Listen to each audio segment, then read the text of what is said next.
What is up, Bantees? This is Haley McClenny, one of your co-hosts, joined by my fabulous bestie. Sam Fisher. Hello, Banties. Amazing. Guys, I don't know if anyone has seen this. Obviously, we did because we're privy to all things USA softball Privy. here on Base Hits and Banter. That's a big word for me. It was Um, really nicely used. there was some big time news announced with the USA softball head coach of Team USA heading towards the Oh, 2028 Olympics. I don't know, Sam, did you see that by I chance? skimmed some stuff on the internet. Yeah, I it only broke my Twitter feed. Yeah, I had to So, charge my phone. if you guys missed it, Patty Gasso, back to back to back to back Natty champ, won a million national championships at this point at OU, was just named head coach of Team USA for this quad heading towards LA 2028, where the Olympic Games will be held at Devon Park in Oh, Oklahoma City, which is just an incredible opportunity for USA softball as a whole. And a certain someone was generous enough to give us some time to come on this podcast, which is just incredible. Halo. Listen, okay, so you get it? What I mean? What I'm saying? I, I Speechless. this, this podcast, I feel like this keeps happening to us where we're like, what are we doing? This is so cool. So, this was another one of those moments. It was, and you guys, I think, are going to get a lot of really great information out of this. If you're a coach, if you're a parent, if you're just a softball fan in general, when greatness speaks, I think we are obligated to listen, and I think that's what Coach Gasso just embodies so well. There are so many nuggets of wisdom that she just drops continuously, and when you see people being successful and you see that greatness, you want to emulate it, and it's.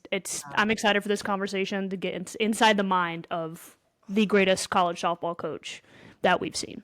Ugh, I hope she writes a book. I would read it. I'll Oh, pre-order it, I'll face it out so people can see it in my you sh- background. as you should, All as you right. should. Well, I hope you guys enjoy as much as we did because we're still kind of giddy about it. We are. Here's Coach Gasso.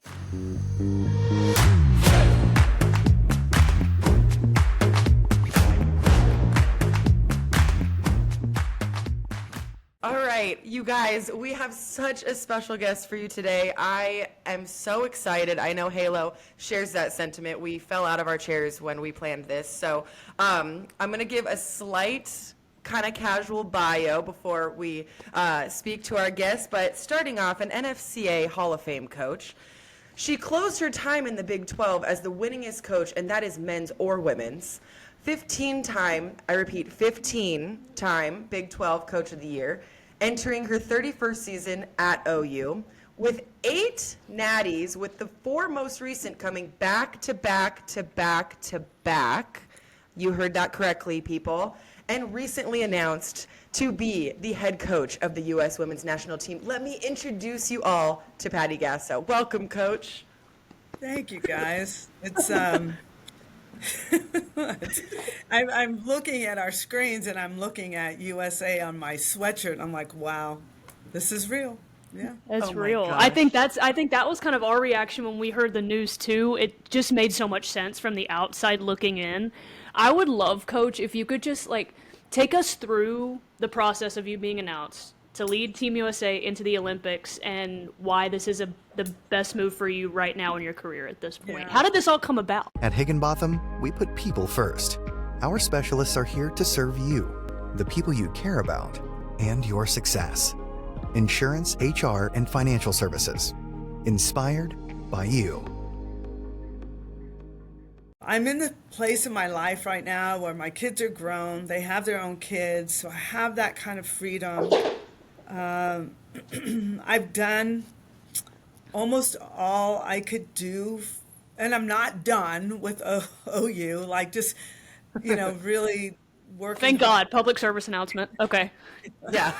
But I just, there's one area, and no offense to anybody because everyone has volunteered and put so much time into it, but here in Oklahoma City, I think I could really turn USA softball into something more where the athletes are going to make some money. I'm really going to reach out to a lot of people here to try to create some kind of programming where people can give and help these athletes who leave their jobs to train, or they're just not making that kind of money. No, money is important, and athletes should be paid. So I'm really going to help do my part to change that first and foremost, so that they're feeling like this is worth it. You're representing your country for a gold medal. I don't know what else could be more worth it, but you also have to pay your rent. Yeah. You have to pay for Yeah. things. And how do you do that if you're full time? So I've got some really good ideas that I really want to make USA Softball together, working together with our community and across the country, getting people fired up. There's a lot of softball fans out there who would Yeah. love to have a piece of any of these athletes saying, I'm contributing to them. Yeah. So that's one thing that I really am passionate about, changing the format and dynamics of USA Softball and getting it out there, getting the fans going crazy, getting the fans reaching in their pockets to support this mission. So I'm excited. There's a lot of work ahead, but I'm really, I love challenges. This is a big one, but if I can leave it better and make it better for the future athletes, working alongside USA Softball, I think we can do some really good things. I mean, fire me up, first of all. I'm ready to run through a brick wall. Yeah. Well, I was going Listen, to ask you ready. guys to come out of retirement because I heard you retired. So Patty, You heard it here you first. you say jump, we say how high, all right? Listen, we're here to help. hey, did I say money and now you want to jump high? Hey. Is that what I said?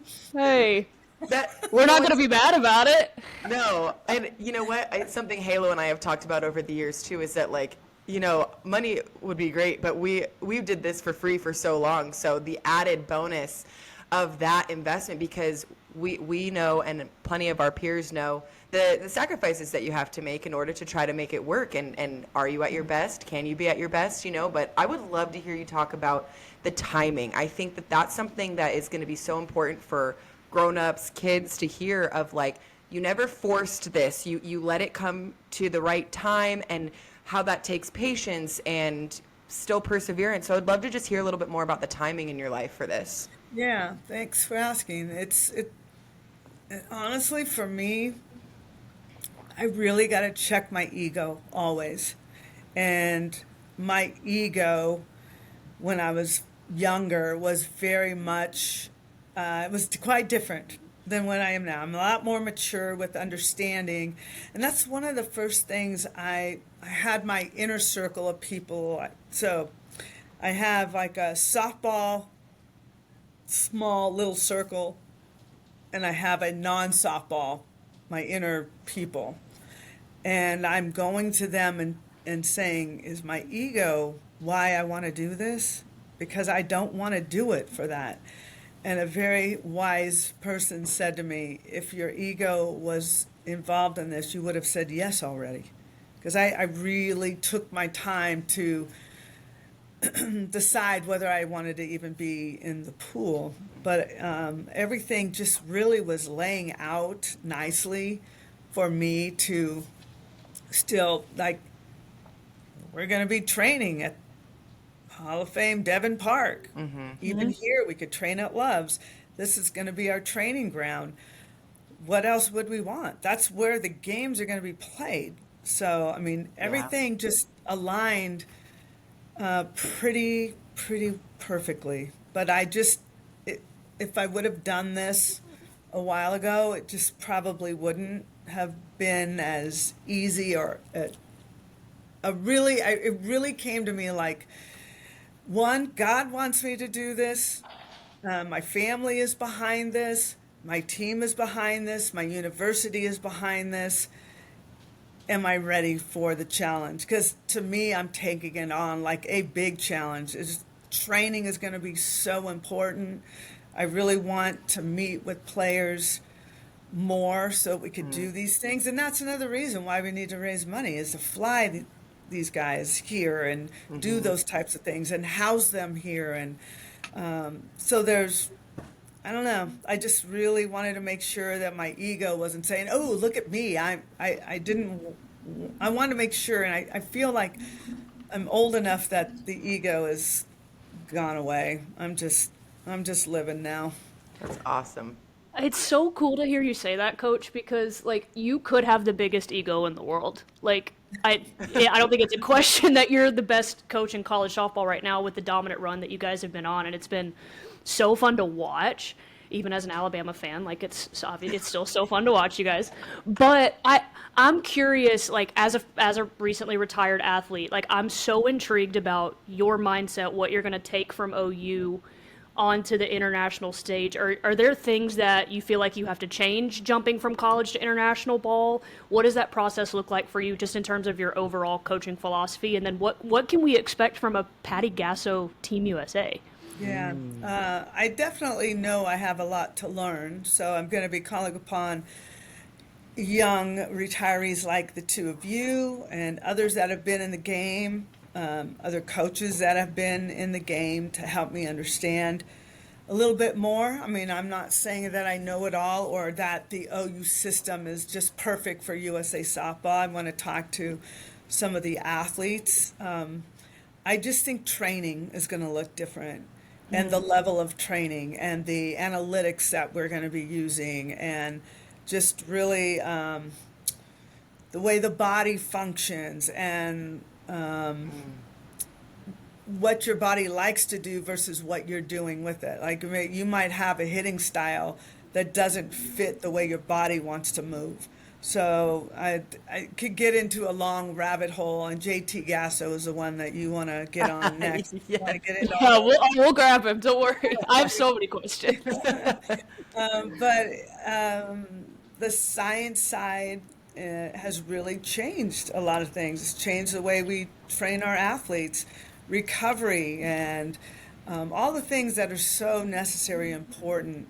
To me, we're going to be training them like professionals, because I think that's what is happening in Major League Baseball. It's not just, see the ball, hit the ball. There's a lot of things that, I mean, you want to make it that simple, but we want to make sure that we have our athletes' bodies working in the way that they're meant to function. And sometimes they learn something a different way that doesn't fit the way they move, if that makes sense. So it's trying to not change anybody. If they've got it, but just unlocking a few things that they're like, oh my gosh, let me try this. And like, wow, how come I know that now? I wish I knew that back then. And this also the mental side of things. And, there's a lot of pressure. I know that. I already feel that because it's in the States, and we've got to beat Japan, and I've got to really get everyone totally bought into the process, and not just getting caught up in the end and the gold because when you see this team playing for a gold medal, you're going to see a very cool, calm. You're going to see them enjoying the game. You're going to feel an energy because they've been trained to understand that it's not, you guys have heard this is not who you are. Your identity is not going to get caught up in whether you win the gold or not. And other people might do that, but we're not doing that. You got to understand that this is, I don't know, we just got to get the end and the ultimate goal. We all know what it is. Yeah. So to keep saying we have to do this, we have to do that, doesn't make sense to me. We're going to get so locked into being the best team on that field, mentally, physically, emotionally connected. We are going to be a very, very tight connected team as well. Yes. Sorry. I'm seriously ready to run through a brick wall. Honestly. Because I love hearing this philosophy, because what I'm hearing is players that are going to be appreciated for their value, and that they are going to become the best players they can be in a system that creates teamwork, camaraderie. I know over the years, thinking about times where it's like, oh, Sam, your stance is just like, it's so wide and you're in such a squat. let's change it where it's like, this is how I'm successful. How can we improve what I already do successfully without making me feel like I need to be like somebody else? And so that's kind of what I'm hearing from you, Coach. And I would love to know, has that always been your philosophy? Have you found yourself in times where it's like, okay, there's only one way to do it, we have to do it this way? Or how has that kind of developed over the years? Yeah, I think we all live that way. We grew up knowing who taught us, and then we just took it and made it our own. I mean, that's what people do. But there's so many more avenues now that are they're just really kind of science-based and understanding kinesiology and so forth. And what are your preferences? Do you like to jump high? Would you rather do squats or would you rather do box jumps? Ooh. Squats. Box jumps for me. I'm jumping. So it's very clear that Haley McClenny we're into this aerial terrestrial thing where as an aerial, you like to be up. You like to stand up. Your stance is up high, where Sam likes that squatting motion. Maybe you're down in your legs a little bit more because that's your preference. Versus me coming to you and say, stand up taller. And you're doing it because the coach is telling you. Right. I want to make sure that everything that the athletes get from us makes sense. They got to buy in and say, oh my gosh, wow, it's going to unlock some things that they've never. So we're just going to test the cognitive side. I mean, we're really going to go, we're going to uncover every rock that we can if it's going to help unlock something for the athlete.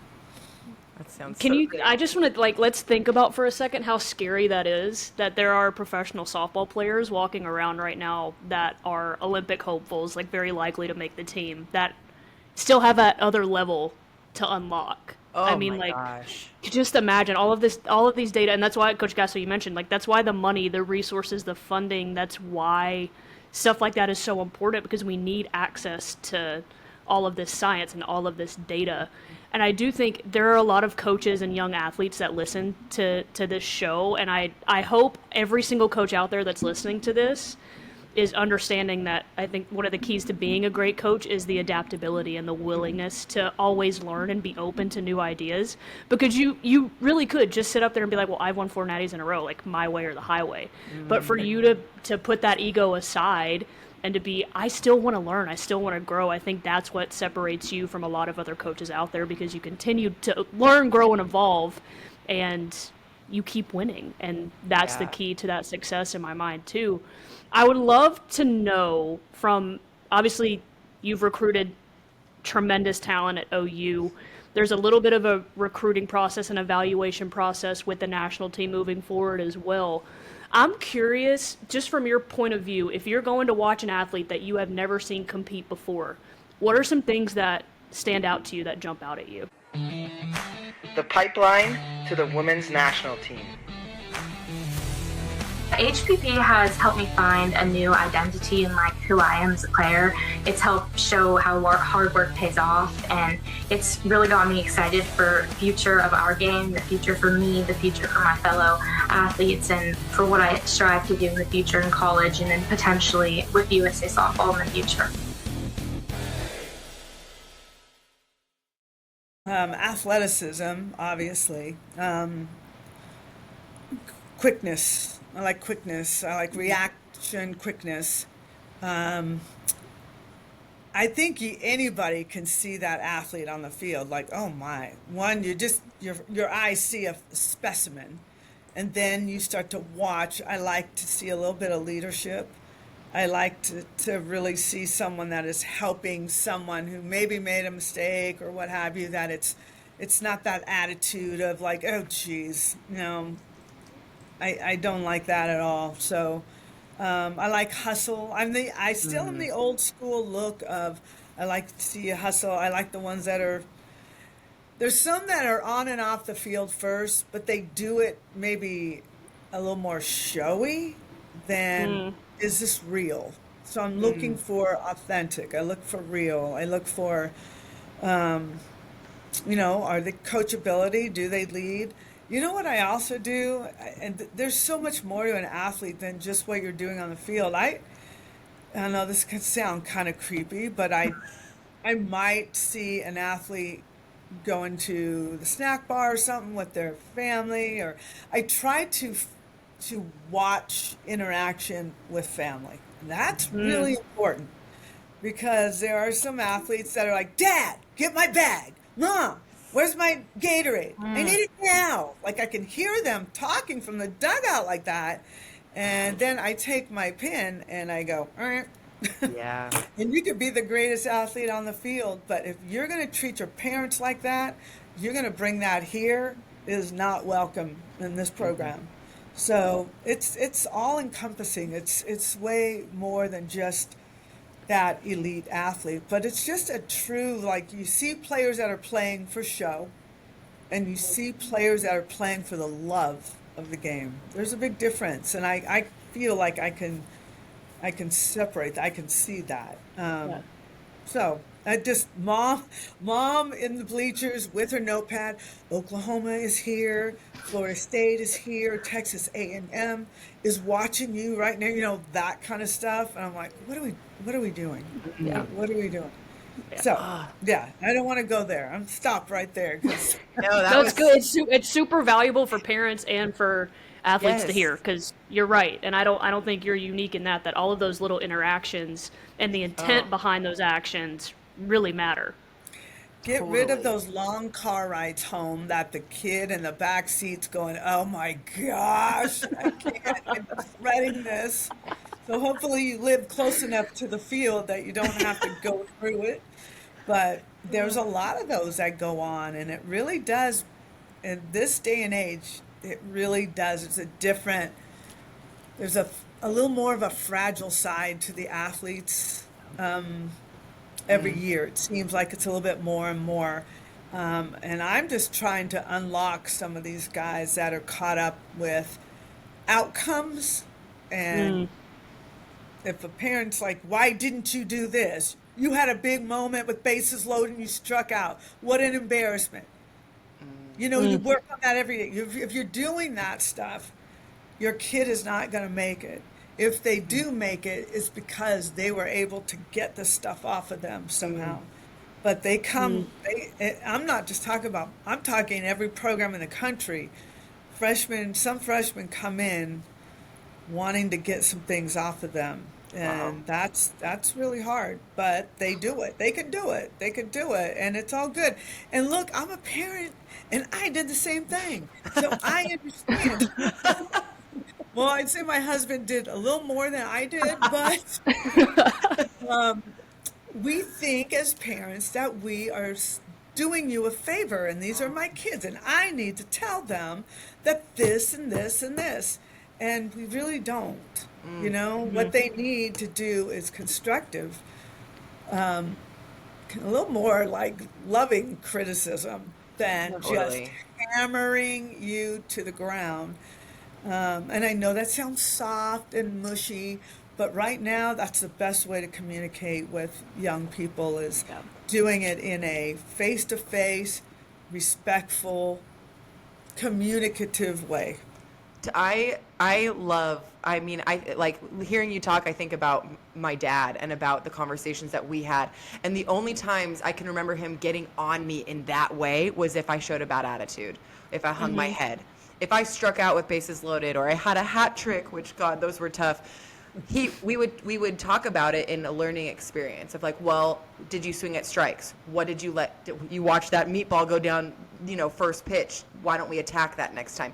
Learning rather than berating. And I love my dad and I love softball. So like that kind of value. And so I think it's almost the opposite of soft in my mind, because, you create resiliency and you create like, hey, you know what? Like I can do better. I can be better, rather than I suck. I'm the worst. I hate myself. I hate softball. I hate my team, So I think that's an incredible lesson and an incredible value to hear from you. And I would love, I want to shift just like a tiny gear and ask you, you guys obviously, OU are the best team in the country.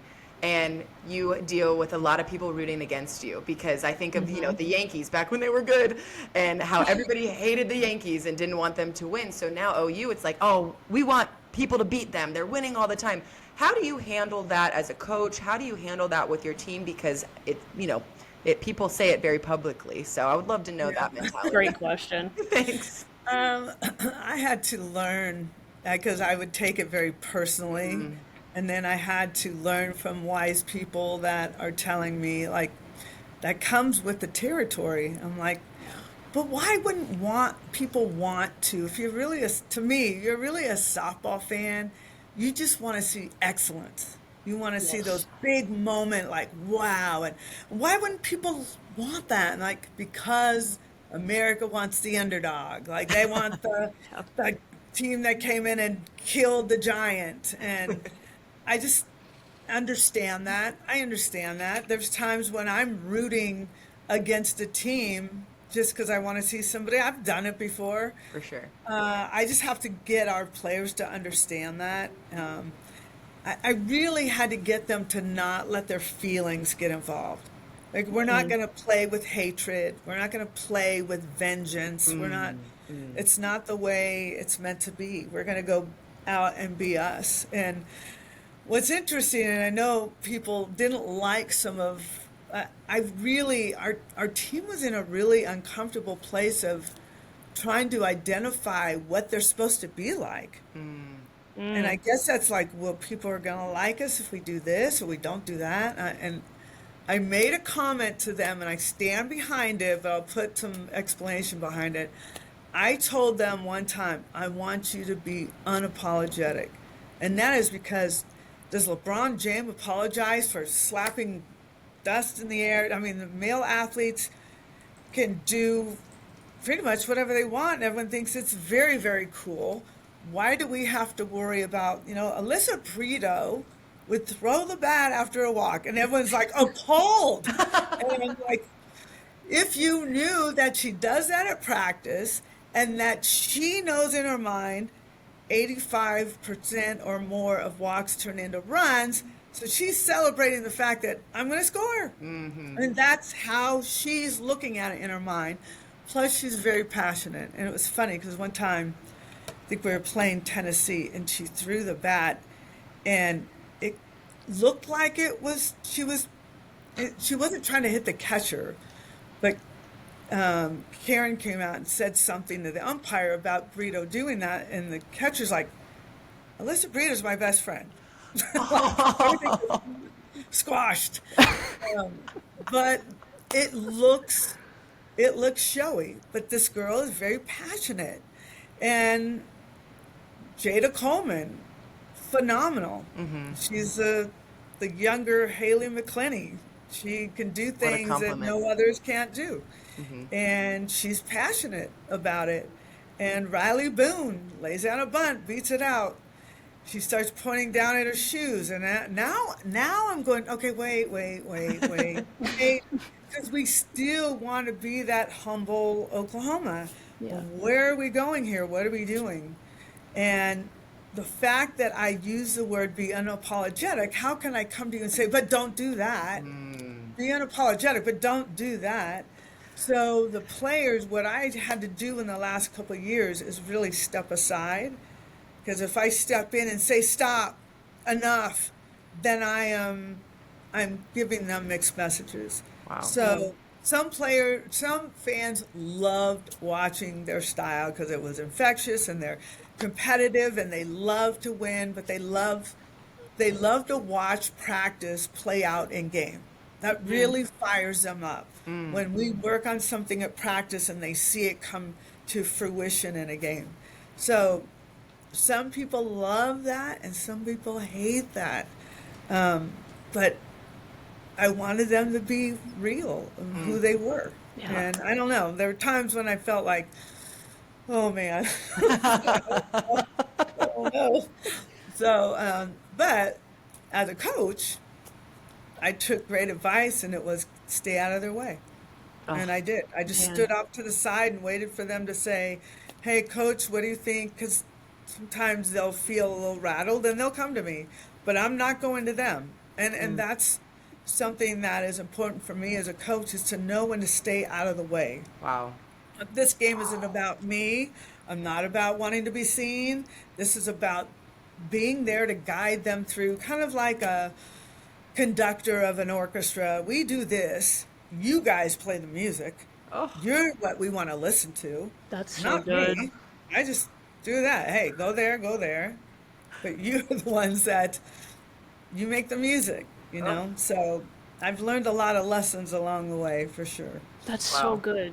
Wow, And that's I so don't even good. know if I answered your question. I just went on a tangent. No, you did, and that I think that was Yeah. I think that's perfect. And again, so important. I just can't get over like all the coaches that just need to hear this, of you being willing to give your athletes that freedom to, they can come to you, but you're also giving them the resources and the tools to be able to figure stuff out for themselves. And you talk about like, not only is that a great thing for softball because you guys win and you win more than anyone, but also for life too. That they like are totally. empowered to figure out stuff on their own and not just be told what to do X, Y, Z in the system.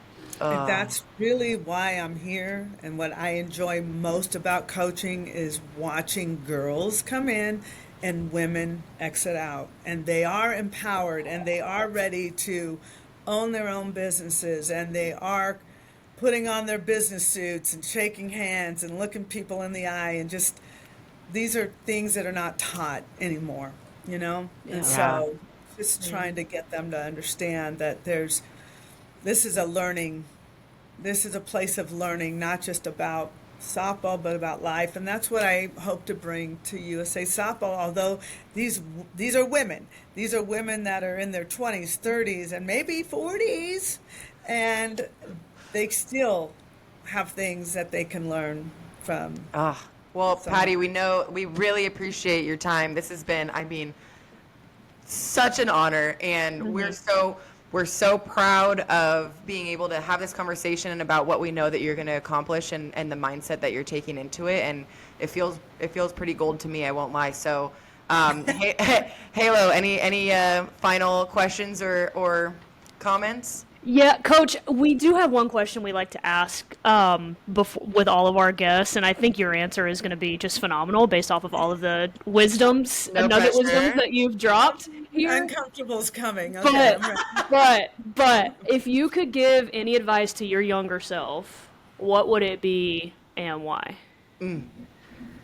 That's easy for me, and that is have more confidence and trust what your gut is saying, because you know, when you're always listening to someone tell you how to do something, but you never believe you know how to do it yourself. Wow. And so I think especially in coaching, I would always listen to the people out in the crowd sometimes, like, why did you do that? Why are we squeezing? You know, that kind of, so it's like you gotta be bold and stick with what your gut and your mind says in those situations, and don't, you're gonna be successful, sometimes you won't, but just be trusting in you and what feels right in your heart. And as a player, as a coach, whatever, just have that self-assurance to trust you and stop asking everybody else for the answers, because you have it. Wow. You just don't believe you have it. So just confidence. I lacked confidence when I was a kid. Like, well, I'm going to not say that. That's not true. I've always felt like the leader, but as I got older and the stakes got higher, things started to change a little bit, and that's what I wish I would have done different. Wow, what an answer. That's so good. We do this. You agree with every, like, you make me feel like I got to do this every week with you guys. Are we having a third co-host? This is amazing. I mean, Amazing. Come No, on, you're always welcome. I'm walking out of here ready to start the day because you love all my answers. I'm just, hey, it doesn't happen. if you need a couple of extra fungo hitters when you get that Team USA practice together, we'll be there. We're here, ready, willing, and able.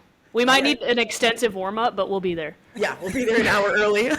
Yeah, I'll lighten up the bats for you too. Thank you That'd so be much. great. It's going to be needed. It's going to This be has been needed. awesome. Thank you so much. We'll be watching, and we'll be talking about you for the next, 4 years. And good luck as you open this weekend. Yes. Thank you. I'll see you in Alabama, Haley. We'll be there. Be exciting. You need me anytime, let me know. I'll come on with you. Try to take it easy this weekend on my sweet little alma mater at LMU, but appreciate you guys going there. But I love your coach so much, and we're trying to make them a little bit of money. We really appreciate Love it. it. So when I talked to her, I'm like, you're gonna make money off the gate, right? She goes, we don't charge. I'm like, Right. then I'm not coming. You gotta charge, I'm not coming. And she goes, $7, $8. I'm like, crank it up. Right? Yeah, absolutely. It's gonna be huge. It's already sold out, so I know, That's it's gonna be awesome. fun. yeah. Can't wait. Can't wait to watch. Thank you, Patty. Thank you so much, Bye, Coach. guys. At this time, we would like to thank the USA Softball Store at usasoftballstore.com for our amazing gear this week. You guys can have the exact same gear that Samu and I have literally right now if you go to usasoftballstore.com. So go literally right now, and you can use code BHB15 right now and get 15% off your entire purchase. So buy a lot of stuff, get that 15%, let it all go to use. usasoftballstore.com. Again, that code is BHB15.